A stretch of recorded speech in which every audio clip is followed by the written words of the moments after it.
नमस्कार दोस्तों, कैसे हैं आप लोग। हमारी आज की कहानी है उम्र का तकाजा। माँ, तुम भाभी को सिर पर चढ़ा रही हो, उसके ऑफिस से आने से पहले ही सब काम निपटा देती हो। थोड़ी कड़क सास बनो, ऐसे करोगी तो वो हमारे घर को कैसे अपना पाएगी। मायके आई रश्मि अपनी माँ को भाभी आराधना के प्रति थोड़ा सख्ती बरतने को कह रही। बेटा, सब सीख जाएगी। तुम्हें क्या आता था जब तुम ससुराल गई थी। समय के साथ जैसे तुम पारंगत हो गई वैसे तुम्हारी भाभी भी हो जाएगी। लाजवंती जी सलाद काटते हुए बोली।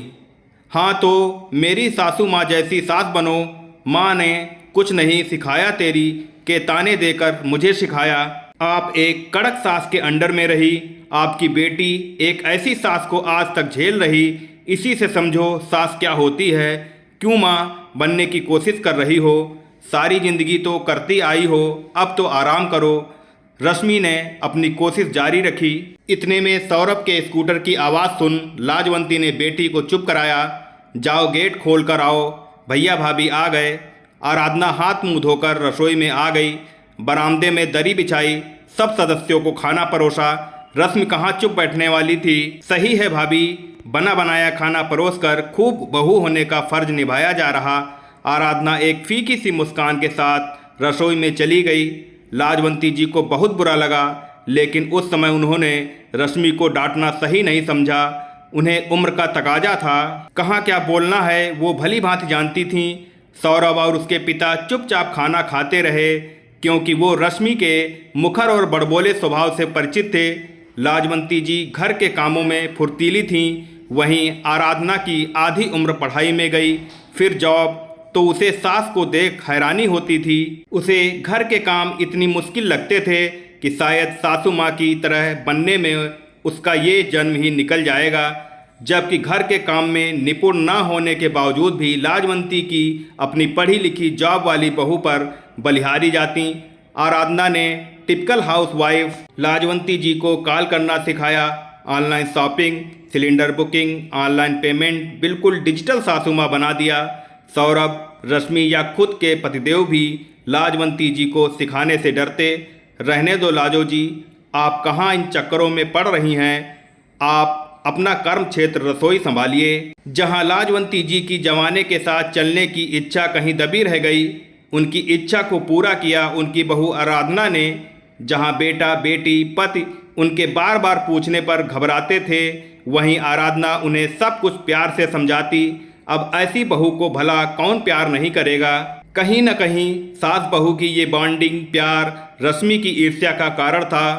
क्यों लाजो जी, दिवाली आ रही, नंदों को मिठाई और नेक नहीं भेजना। 2 दिन लग जाते हैं आपको तैयारी में। मूंगफली, मुरमुरे, फूले की चिक्कियाँ और लड्डू मठरी बनाने में। अब तो बहू आ गई है, आपका काम आसान हो जाएगा। किशन लाल जी पत्नी पर हुक्म चलाते हुए। कहाँ से होगा काम आसान पापा जी। माता जी ने आराधना को IAS की परीक्षा में बैठने की अनुमति जो दे दी है।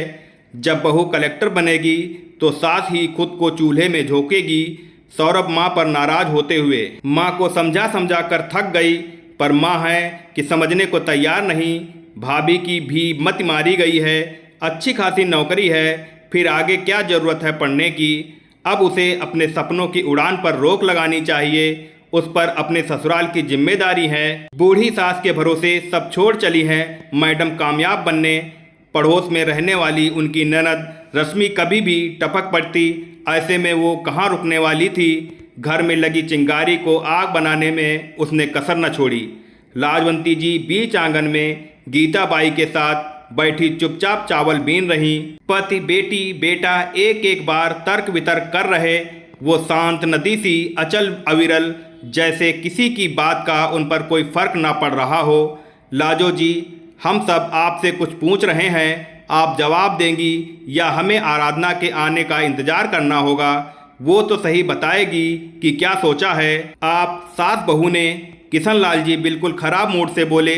सुनिए जी, जहाँ तक आपकी बहनों की मिठाइयों की बात है, इस बार सब नंदों को मिठाई ऑनलाइन भेजी जाएगी। सब कुछ रेडीमेड न केवल मिल रहा है, जगह पर पहुंचाया भी जा रहा है। अब आपको सब बहनों के घर घर पहुंचाकर आने की जरूरत भी नहीं। इतने सालों से करते ही आए, अब बूढ़े हो चुके हैं। आप बेफिक्र रहें, आपकी बहनें शिकायत भी नहीं करेंगी, क्योंकि जितना साथ उनकी इस भाभी ने दिया है खुद की बहुएं भी नहीं कर पा रहीं। किशनलाल जी एकदम चुप। वो समझ गए अब ये पुराने ज़माने वाली लाजो नहीं रही, बहू ने अच्छा ट्रेंड किया है। और हाँ, सौरभ बहू के आगे पढ़ने में जब मुझे दिक्कत नहीं तो तुम कौन होते हो कुछ कहने वाले। मेरे पति और सास ने मुझ पर पाबंदियां लगाईं। तुम अपने पिता का इतिहास दोहरा रहे हो, पर मैं अपनी सास जैसी नहीं बनूंगी। मेरी बहू आगे पढ़ेगी, मैं उसके साथ हूँ। जब मैंने तुम दोनों बच्चों की पढ़ाई के समय पूरा साथ दिया तो आज सिर्फ वो बहू है, इसीलिए मैं पीछे हट जाऊं। क्यों रश्मि, याद है ना तुम्हारी 10वीं और सौरभ की 12वीं की परीक्षा थी। बड़ी बुआ की बेटी की सगाई हमारे घर हुई। मैं अकेले ने सारे मेहमान संभाले, तुम दोनों को छत के कमरे तक सब कुछ पहुंचाया ताकि तुम शांति से पढ़ सको। तब मेरे पास कोई बाई भी नहीं थी। आज जब पूरे दिन की बाई है, हर काम के लिए मशीन है, तो मैं क्यों अपने फर्ज से पीछे हट जाऊं। मैं सास हूं, मुझे बहू से अच्छा व्यवहार नहीं करना चाहिए, क्योंकि मेरी सास ने मेरे साथ और बेटी की सास ने उसके साथ बुरा बर्ताव किया, सो मुझे भी परंपरा को निभाना चाहिए। मेरी बहू मुझे मेरी सगी बेटी से ज़्यादा सम्मान देती है। सास, ससुर, पति और बच्चों ने सिर्फ ये बताया कि वो क्या चाहते हैं। एक मेरी बहू है जिसने ये जानने की कोशिश की मैं क्या चाहती हूँ। सो 55 साल उम्र हो गई है, अच्छा खासा उम्र का तकाजा है। सो रिश्तों की जिम्मेदारियों की दुहाई दे, मुझे और ब्लैकमेल करने की कोशिश ना करें। मैं क्या कर रही सब जानती हूँ। रश्मि, सौरभ, किशनलाल जी स्तब्ध हो गए। लाजवंती जी के मन का सारा गुबार निकल गया। एक माँ और एक पत्नी को इतनी शिकायतें हो सकती हैं, उन्होंने कभी नहीं सोचा। आराधना स्कूटर स्टैंड पर लगाकर अंदर आई तो देखा रश्मि जबरदस्ती वाली मुस्कान दे चुपचाप अपने घर चली गई। सौरभ नहाने घुस गया। ससुर जी अखबार पढ़ने का दिखावा करने लगे। आराधना अपना पर्स रखते हुए गीता बाई से इशारे से पूछी, इतना सन्नाटा क्यों है भाई? आपके ससुराल में दिवाली से पहले धमाके हो गए। गीता बाई बुदबुदाते हुए बोली। रसोई में तन कर खड़ी सासू माँ की नम आंखें और चेहरे की सच्ची मुस्कान ने क्या हुआ सब विस्तार से समझा दिया। धन्यवाद दोस्तों। आपको कहानी अच्छी लगी हो तो हमारे चैनल को सब्सक्राइब और लाइक कमेंट करना न भूलें।